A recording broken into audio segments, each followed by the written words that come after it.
So, Spider-Man. Why do I keep doing this? No Way Home came out a while ago now. I watched it and it was a very good movie. I'm not gonna talk about it though, cause everyone's already doing that, and me being the person that I am, thinking that I'm built different, I don't wanna do something that's already been replicated a billion times. However, I will say that this movie was not at all like its predecessors. At times it was dark. At times I wanted to punch Peter in the face because of how dumb he was being. And lastly, at times I almost shed a tear. Anyway, the point is, I really liked the movie. So much so that after I finished watching it, I, like the drug addict that I am not, craved for more. Therefore, I went and rewatched the Amazing Spider-Man movies, the Spider-Verse, Venom, cause why not, and a lot of YouTube videos. But none of them were new things. Other than the comics that I don't read, I thought that I already consumed all possible Spider-Man media. Until a few days ago, when browsing through Google like you do, I found that there was an official Spider-Man manga. Not a comic, but an actual Japanese manga, in black and white. And so I thought that it'd be cool to share with you guys my thoughts on this weird but cool manga about your friendly neighborhood red man in tights. Yeah. The manga's name is Spider-Man Fake Red, which is honestly a pretty cool title if I do say so myself, but I did call myself Bum Guy, so I don't have much credentials on titles. Fake Red starts off with us getting to know Yu, the protagonist. Yu is what you'd call a coward. He sees crime and he does nothing. He sees his classmates getting pounded the shit out of and he's too scared to take any form of action whatsoever. His cowardly behavior is very ironic because his greatest desire is to be someone like Spider-Man.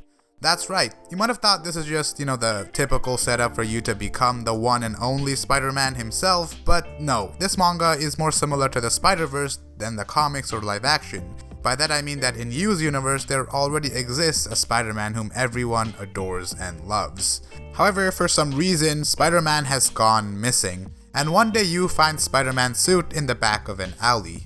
Normal everyday stuff. Yu, being the dumbass that he is, takes the suit home and realizes that shit, he actually has the actual Spider-Man's costume. The next day, Yu decides to return the suit where he found it. However, like anyone would, Yu gets tempted to wear the suit at least once. When else would he ever get the chance to wear the one and only Spider-Man's costume? When else could he ever have an indirect kiss with Spider-Man through the sweaty, unwashed mask?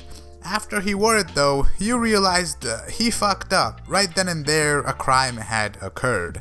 And everyone, thinking that the cowardly Yu in his costume is the real Spider-Man, urged him to save the day. Yu now had two choices: run away and essentially ruin his role model's reputation, or do something totally out of character for him and actually try to save people in danger. Surprisingly, Yu chooses the second option. He chooses to save people, and for the sake of not spoiling what happens, I won't say anymore, but I just wanna, now let me analyze this shit. Spider-Man Fake Red is a very cool iteration of Spider-Man. Unlike all his predecessors, Fake Red has an MC who doesn't have any powers at all. Yu doesn't have spidey sense and can't walk or stick on walls either. All he has is the webbing that comes with the suit he found in the alley. Watching Yu grow out of his introvert cowardly shell is a very interesting and refreshing thing to read. Compared to watching Bully Maguire, Andrew Garfield, and Tom Holland go from being normal people to saving the streets in a pretty tight turnaround, going from zero to hero very quickly, it felt more real seeing Yu constantly contemplate whether it's the right thing for him to put himself in danger trying to save people who he doesn't have any attachment to and would realistically never see again. That's a question any realistic superhero would have at some point, and Fake Red did a really good job in portraying that aspect of being a hero.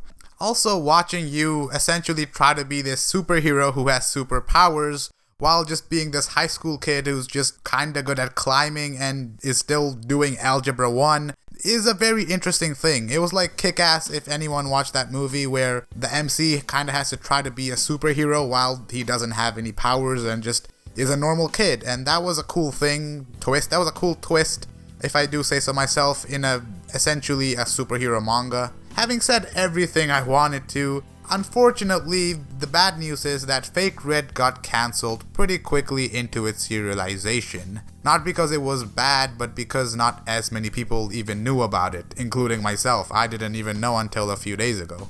Only in chapter 14, Fake Red ended. But if you consider Fake Red as a one-shot and try to read it in one go like I did, it really is a fucking thrilling read. And I know I say that with everything good I review, but it's the truth. All in all, I would give Spider-Man Fake Red 8.5 spiders out of 10. Anyway, subscribe. That was a very quick video. Eat some candy. I'll see you next time, whenever that is. Bye.